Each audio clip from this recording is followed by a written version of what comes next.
ಸಾಮಾನ್ಯವಾಗಿ ಹುಣ್ಮೆ ದಿನ ಕೆಲವರು ಒಂದು ಹೊತ್ತು ಉಪವಾಸ ಮಾಡ್ತಾರೆ ಅಲ್ವಾ. ಆ ಸಂದರ್ಭದಲ್ಲಿ ಅಡುಗೆ ಮಾಡಲು ಸ್ವಲ್ಪ ಟೈಮ್ ಜಾಸ್ತಿನೇ ತಗೊಳ್ಳುತ್ತೆ. ಆ ಟೈಮಲ್ಲಿ ಈ ರೀತಿ ಸುಲಭವಾಗಿ ಪ್ರಸಾದನ ಮಾಡ್ಕೊಳ್ಳಿ. ಟೈಮು ಉಳಿಯುತ್ತೆ, ರುಚಿಯು ಸೂಪರಾಗಿ ಕೂಡ ಇರುತ್ತೆ. ನಾನಿಲ್ಲಿ ಈರುಳ್ಳಿ ಬೆಳ್ಳುಳ್ಳಿನ ಉಪಯೋಗಿಸ್ತೇನೆ 3 ಬಗೆಯ ಪ್ರಸಾದವನ್ನು ಮಾಡಿ ತೋರಿಸ್ತಾ ಇದ್ದೀನಿ. ಮೊದಲನೇದಾಗಿ ಕರ್ಬೇವಿನ ರೈಸನ್ನು ಮಾಡಿ ತೋರಿಸ್ತಾ ಇದ್ದೀನಿ. ಕರ್ಬೇವಿನ ಸೊಪ್ಪು ಆರೋಗ್ಯಕ್ಕೂ ತುಂಬಾ ಒಳ್ಳೆಯದು, ಕಣ್ಣಿನ ದೃಷ್ಟಿಗೂ ಒಳ್ಳೆಯದು. ಅದನ್ನು ಉಪಯೋಗಿಸ್ಕೊಂಡು ಸೂಪರಾಗಿ ಒಂದು ರೈಸನ್ನು ಮಾಡಿ ತೋರಿಸ್ತಾ ಇದ್ದೀನಿ. ಬನ್ನಿ, ಸ್ಟವ್ ಆನ್ ಮಾಡಿ ಒಂದು ಕಡಾಯಿನ ಬಿಸಿ ಮಾಡೋಕ್ಕೆ ಇಟ್ಕೊಂಡಿದ್ದೀನಿ. ಕಡಾಯಿ ಬಿಸಿಯಾಗಿದ್ದ ನಂತರ ನಾನಿಲ್ಲಿ 2 ಟೇಬಲ್ ಸ್ಪೂನ್ ಆಗೋಷ್ಟು ಕಡಲೆ ಬೀಜನ ಈ ಥರ ಡ್ರೈ ರೋಸ್ಟ್ ಮಾಡ್ಕೊಳ್ತಾ ಇದ್ದೀನಿ. ಸ್ವಲ್ಪ ಕಲರ್ ಚೇಂಜ್ ಆಗಬೇಕು ನೋಡಿ, ಇಷ್ಟಾದರೆ ಸಾಕು. ಮತ್ತು ನಾನಿಲ್ಲಿ 2 ಟೇಬಲ್ ಸ್ಪೂನ್ ಆಗೋಷ್ಟು ಕಡಲೆಬೇಳೆನ ಹಾಕ್ಕೊಳ್ತಾ ಇದ್ದೀನಿ. ಎಲ್ಲನೂ 2 ಟೇಬಲ್ ಸ್ಪೂನ್ ಅಷ್ಟೇ. ಉದ್ದಿನಬೇಳೆ 2 ಟೇಬಲ್ ಸ್ಪೂನ್ ಹಾಕ್ಕೊಳ್ತಾ ಇದ್ದೀನಿ. ಈ ಮೂರನ್ನು ಕೂಡ ಸ್ವಲ್ಪ ಕಂದು ಬಣ್ಣ ಬರಬೇಕು ಅಲ್ಲಿ ಗಂಟ ಈ ಥರ ಡ್ರೈ ರೋಸ್ಟ್ ಮಾಡ್ಕೊಳ್ಳೋಣ. ಈ ಥರ ಡ್ರೈ ರೋಸ್ಟ್ ಬೇಕಾದ್ರೆ ನೀವು ಮಾಡ್ಕೋಬೋದು, ಇಲ್ಲಾಂದರೆ ಒಂದು ಅರ್ಧ ಟೇಬಲ್ ಸ್ಪೂನ್ ಎಣ್ಣೆ ಹಾಕ್ಬಿಟ್ಟು ಬೇಕಾದ್ರೆ ನೀವು ಈ ರೀತಿ ರೋಸ್ಟ್ ಮಾಡ್ಕೋಬೋದು. ನೋಡಿ, ಇಷ್ಟು ರೋಸ್ಟ್ ಆದರೆ ಸಾಕು. ಇವಾಗ 2 ಟೇಬಲ್ ಸ್ಪೂನ್ ಆಗೋಷ್ಟು ನಾನಿಲ್ಲಿ ಒಣ ಕೊಬ್ಬರಿನ ನೀಟಾಗಿ ವಾಶ್ ಮಾಡಿ ಈ ಥರ ಚಿಕ್ಕದಾಗಿ ಕಟ್ ಮಾಡಿ ಹಾಕ್ಕೊಳ್ತಾ ಇದ್ದೀನಿ. ಈ ಒಣ ಕೊಬ್ಬರಿನೂ ಸ್ವಲ್ಪ ಫ್ಲೇವರ್ ಗಮ್ ಅಂತ ಬರಬೇಕು ಅಲ್ಲಿ ಗಂಟ ಈ ಥರ ಫ್ರೈ ಮಾಡ್ಕೊಳ್ಳೋಣ. ನೋಡಿ, ಇಷ್ಟಾದರೆ ಸಾಕು. ಇವಾಗ ಸ್ಟವನ್ನು ಆಫ್ ಮಾಡ್ಕೊಳ್ತಾ ಇದ್ದೀನಿ. ಇದು ಕಂಪ್ಲೀಟಾಗಿ ತಣ್ಣಗಾಗಬೇಕು. ಒಂದು ಪ್ಲೇಟ್ಗೆ ಹಾಕಿ ಬಿಟ್ಬಿಡೋಣ. ಇವಾಗ ನಾನಿಲ್ಲಿ ಒಂದು ಅರ್ಧ ಹಿಡಿ ಆಗೋಷ್ಟು, ಅಂದರೆ ನನ್ನ ಮುಷ್ಟಿಯಲ್ಲಿ ಅರ್ಧ ಹಿಡಿ ಆಗೋಷ್ಟು ಕರ್ಬೇವಿನ ಸೊಪ್ಪನ್ನು ನೀಟಾಗಿ ವಾಶ್ ಮಾಡಿ ತೊಗೊಂಡಿದ್ದೀನಿ. ನೋಡ್ತಾ ಇರ್ಬೋದು, ನಾನಿಲ್ಲಿ 1 ಕಪ್ ಆಗೋಷ್ಟು ತೊಗೊಂಡಿದ್ದೀನಿ, ಅಂದರೆ ನಮ್ಮ ಕೈಯಲ್ಲಿ ಅರ್ಧ ಹಿಡಿ ಆಗುತ್ತೆ. ಇದನ್ನು ಕೂಡ ಲೋ ಮೀಡಿಯಮಲ್ಲಿ ಇಟ್ಕೊಂಡು ಈ ಥರ ಸ್ವಲ್ಪ ಕಲರ್ ಚೇಂಜ್ ಆಗಬೇಕು, ಅದು ಗರಿ ಗರಿ ಅಂತ ಬರಬೇಕು ಅಲ್ಲಿ ಗಂಟ ಈ ಥರ ಫ್ರೈ ಮಾಡ್ಕೋಬೇಕಾಗುತ್ತೆ. ಹೈ ಫ್ಲೇಮಲ್ಲಿ ಇಟ್ಕೊಬಿಟ್ರೆ ಎಲ್ಲ ಸೀದೋಗ್ಬಿಡುತ್ತೆ. ಲೋ ಮೀಡಿಯಮಲ್ಲೇ ಇಟ್ಕೊಂಡು ಈ ಥರ ಫ್ರೈ ಮಾಡ್ಕೋಬೇಕಾಗುತ್ತೆ. ನೋಡಿ, ಮುಟ್ಟಿ ತೋರಿಸ್ತಾ ಇದ್ರೆ ಅದು ಫುಲ್ಲು ಗರಿ ಗರಿಯಾಗಿರಬೇಕು, ಆವಾಗ ಇದು ಪರ್ಫೆಕ್ಟ್ ಆಗಿದೆ ಅಂತ. ಇವಾಗ ಇಷ್ಟು ನಮಗೆ ಪರ್ಫೆಕ್ಟಾಗಿ ಬಂದಿದೆ, ಇಷ್ಟ ಆದರೆ ಸಾಕು. ಇವಾಗ ಸ್ಟವನ್ನು ಆಫ್ ಮಾಡಿಕೊಂಡು ನಾವು ಆವಾಗಲೇ ಕಡಲೆಬೀಜ, ಕಡಲೆಬೇಳೆ, ಉದ್ದಿನಬೇಳೆ ಮತ್ತು ಕಾಯಿ ಎಲ್ಲ ಫ್ರೈ ಮಾಡಿ ಇಟ್ಕೊಂಡಿದ್ವಲ್ಲ, ಅದೇ ಪ್ಲೇಟ್ಗೆ ಈ ಕರ್ಬೇವಿನ ಸೊಪ್ಪನ್ನು ಕೂಡ ಹಾಕ್ಕೊಳ್ತಾ ಇದ್ದೀನಿ. ಇದು ಸ್ವಲ್ಪ ಕಂಪ್ಲೀಟ್ ತಣ್ಣಗಾಗಿದ್ದ ನಂತರ ಒಂದು ಮಿಕ್ಸಿ ಜಾರಿಗೆ ಹಾಕ್ಕೊಳ್ಳೋಣ. ನೋಡಿ, ಇವಾಗ ಇದು ಕಂಪ್ಲೀಟಾಗಿ ತಣ್ಣಗಾಗಿದೆ. ಇವಾಗ ಒಂದು ಚಿಕ್ಕ ಮಿಕ್ಸಿ ಜಾರಿಗೆ ನಾವೆಲ್ಲನೂ ತಣ್ಣಗಾಗಕ್ಕೆ ಬಿಟ್ಟಿದ್ವಲ್ಲ, ಕರ್ಬೇವಿನ ಸೊಪ್ಪು, ಕಡಲೆಬೀಜ, ಕಡಲೆಬೇಳೆ, ಉದ್ದಿನಬೇಳೆ, ಕೊಬ್ಬರಿ ಎಲ್ಲನೂ ಕೂಡ ಈ ಮಿಕ್ಸಿ ಜಾರಿಗೆ ಹಾಕ್ಕೊಳ್ತಾ ಇದ್ದೀನಿ. ಹಾಗೆ ಖಾರಕ್ಕೆ ಅನುಗುಣವಾಗಿ ನಾನಿಲ್ಲಿ 3ರಿಂದ 4 ಹಸಿಮೆಣಸಿಕಾಯಿನ ಹಾಕ್ಕೊಳ್ತಾ ಇದ್ದೀನಿ. ನಿಮಗೆ ಖಾರಕ್ಕೆ ಎಷ್ಟು ಬೇಕೋ ಅಷ್ಟು ನೋಡ್ಕೊಂಡು ಹಾಕ್ಕೊಳ್ಳಿ. ಹಾಗೆ ಒಂದು ಅರ್ಧ ಟೇಬಲ್ ಸ್ಪೂನ್ ಆಗೋಷ್ಟು ನಾನು ಬೆಲ್ಲದ ಪುಡಿನ ಹಾಕ್ಕೊಳ್ತಾ ಇದ್ದೀನಿ.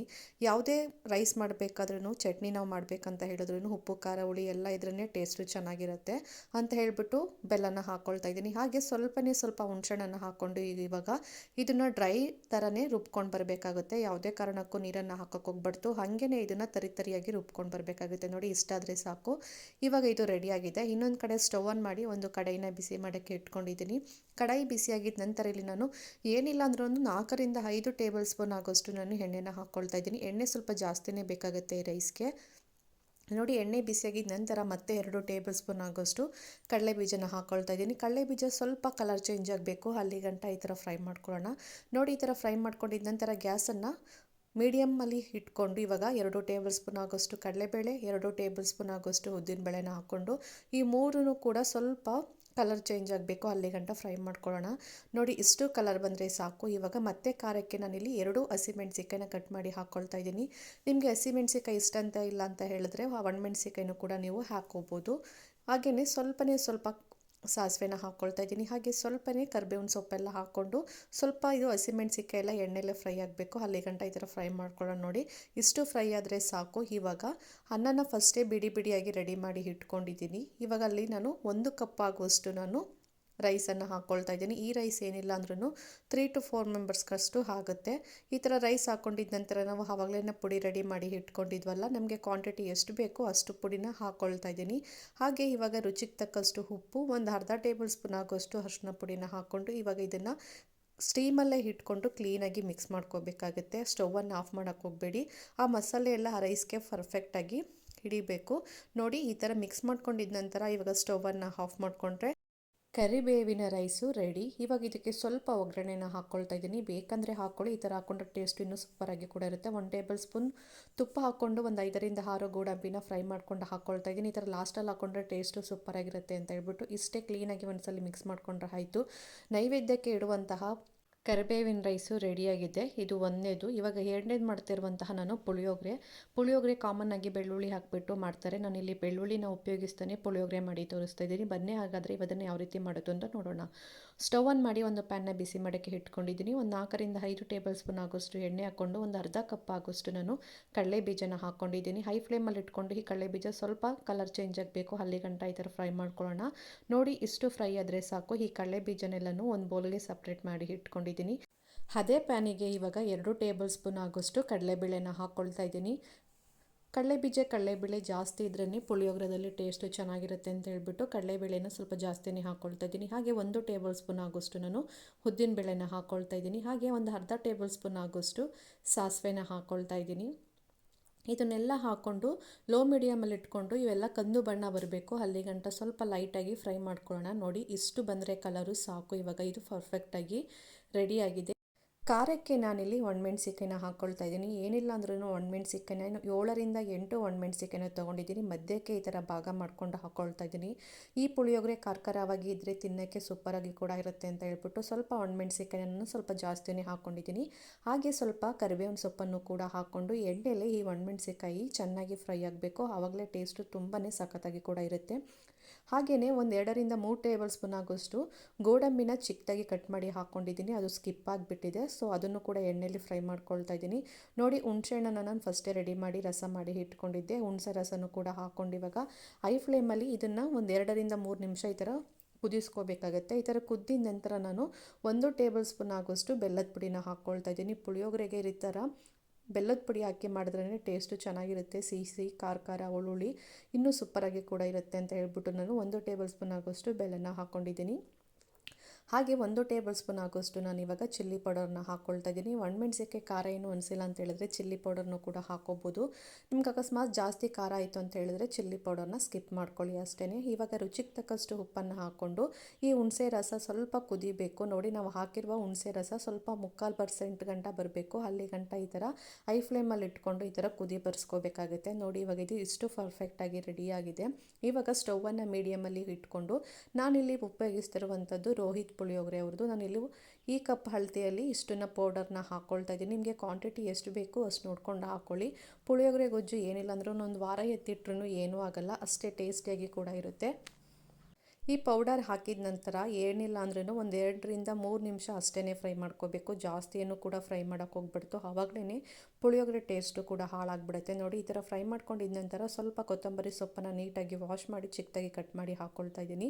ಆವಾಗಲೇ ನಾವು ಫ್ರೈ ಮಾಡಿ ಇಟ್ಕೊಂಡಿದ್ವಲ್ಲ ಕಡಲೆ ಬೀಜನೂ ಕೂಡ ಹಾಕ್ಕೊಂಡು ಇದನ್ನೆಲ್ಲ 1ರಿಂದ 2 ಸೆಕೆಂಡ್ ಈ ಥರ ಫ್ರೈ ಮಾಡ್ಕೊಂಡ್ರೆ ಆಯಿತು. ಇವಾಗ ಪುಳಿಯೋಗರೆ ರೆಡಿಯಾಗಿದೆ. ಸ್ವಲ್ಪ ಗೊಜ್ಜು ನನಗೆ ಜಾಸ್ತಿನೇ ಆಯಿತು, ಅದಕ್ಕೋಸ್ಕರ ಒಂದು ಕಪ್ಗೆ ಸಪ್ರೇಟ್ ಮಾಡಿ ಇಟ್ಕೊಂಡಿದ್ದೀನಿ. ಉಳಿದಂಥ ಗೊಜ್ಜಿಗೆ ನಾನು ಇಲ್ಲಿ 1 ಕಪ್ ಆಗುವಷ್ಟು ರೈಸನ್ನು ಫಸ್ಟೇ ರೆಡಿ ಮಾಡಿ ಇಟ್ಕೊಂಡಿದ್ದೀನಿ. ಈ ರೈಸ್ನ ಹಾಕ್ಕೊಂಡು ಒಂದ್ಸಲಿ ಕ್ಲೀನಾಗಿ ಮಿಕ್ಸ್ ಮಾಡಿಕೊಂಡ್ರೆ ಆಯಿತು. ಇವಾಗ ಸ್ಟವನ್ನು ಆಫ್ ಮಾಡಿಕೊಂಡ್ರೆ ಆಗುತ್ತೆ. ನಿಮ್ಗೆ ಏನಾದ್ರು ಈ ಟೈಮಲ್ಲಿ ಏನಾದ್ರು ಉಪ್ಪೇನಾದ್ರು ಕಮ್ಮಿ ಇತ್ತು ಅಂತ ಹೇಳಿದ್ರೆ ಹಾಕ್ಕೋಬೋದು. ಲಾಸ್ಟಲ್ಲಿ ಬೇಕಾದ್ರೆ ನೀವು ಕೊತ್ತಂಬರಿನೂ ಸೊಪ್ಪನ್ನು ಬೇಕಾದ್ರೆ ನೀವು ಹಾಕ್ಕೋಬೋದು, ಬಟ್ ನಾನೇನೂ ಹಾಕ್ತಾಯಿಲ್ಲ. ಇಷ್ಟೇ ಪುಳಿಯೋಗರೆ ರೆಡಿ ಆಯಿತು.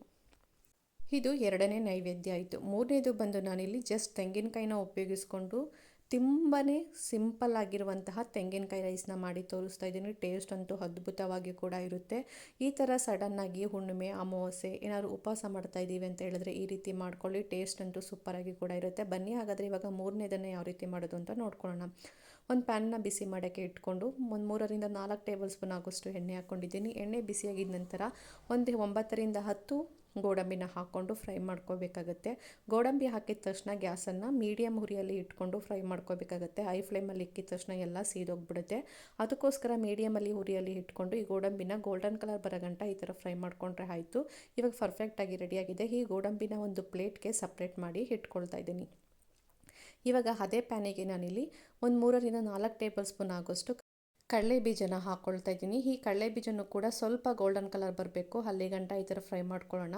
ಗೋಡಂಬಿ ಮತ್ತು ಕಡಲೆ ಬೀಜನ ಲೋ ಮೀಡಿಯಮಲ್ಲಿ ಇಟ್ಕೊಂಡೇ ಫ್ರೈ ಮಾಡ್ಕೊಳ್ಳಿ. ನೋಡಿ ಇವಾಗ ಕಡಲೆ ಬೀಜ ಪರ್ಫೆಕ್ಟಾಗಿ ರೆಡಿಯಾಗಿದೆ. ಇದನ್ನು ಕೂಡ ಒಂದು ಪ್ಲೇಟ್ಗೆ ಸಪ್ರೇಟ್ ಮಾಡಿ ಇಟ್ಕೊಳ್ತಾ ಇದ್ದೀನಿ. ನೋಡ್ತಾ ಇರ್ಬೋದು, ಇಷ್ಟೇ. ಇದಕ್ಕೆ ತುಂಬಾ ಸಿಂಪಲ್ಲಾಗಿ ಕ್ವಿಕ್ಕಾಗಿ ಮಾಡ್ಕೊತಹ ರೆಸಿಪಿಗಳು. ಇವಾಗ ಅದೇ ಪ್ಯಾನಿಗೆ 1 ಟೇಬಲ್ ಸ್ಪೂನ್ ಆಗೋಷ್ಟು ಸಾಸಿವೆ ಹಾಕ್ಕೊಳ್ತಾ ಇದ್ದೀನಿ. ಸಾಸಿವೆ ಚಟಪಟ ಅಂತ ಸಿಡಿಬೇಕು. ಈ ಥರ ಸಿಡಿದಾದ ನಂತರ ನಾನು ಒಂದು ಅರ್ಧ ಟೇಬಲ್ ಸ್ಪೂನ್ ಆಗೋಷ್ಟು ಜೀರಿಗೆನ ಹಾಕ್ಕೊಳ್ತಾ ಇದ್ದೀನಿ. ಹಾಗೆ 1 ಟೇಬಲ್ ಸ್ಪೂನ್ ಆಗೋಷ್ಟು ಕಡಲೆಬೇಳೆ, ಹಾಗೆ 1 ಟೇಬಲ್ ಸ್ಪೂನ್ ಆಗೋಷ್ಟು ಉದ್ದಿನಬೇಳೆನ ಹಾಕ್ಕೊಳ್ತಾ ಇದ್ದೀನಿ. ಇದನ್ನೆಲ್ಲನೂ ಲೋ ಮೀಡಿಯಮಲ್ಲೇ ಇಟ್ಕೊಂಡು ಕಂದು ಬಣ್ಣ ಬರೋ ಗಂಟನೂ ಈ ಥರ ಫ್ರೈ ಮಾಡ್ಕೋಬೇಕಾಗತ್ತೆ.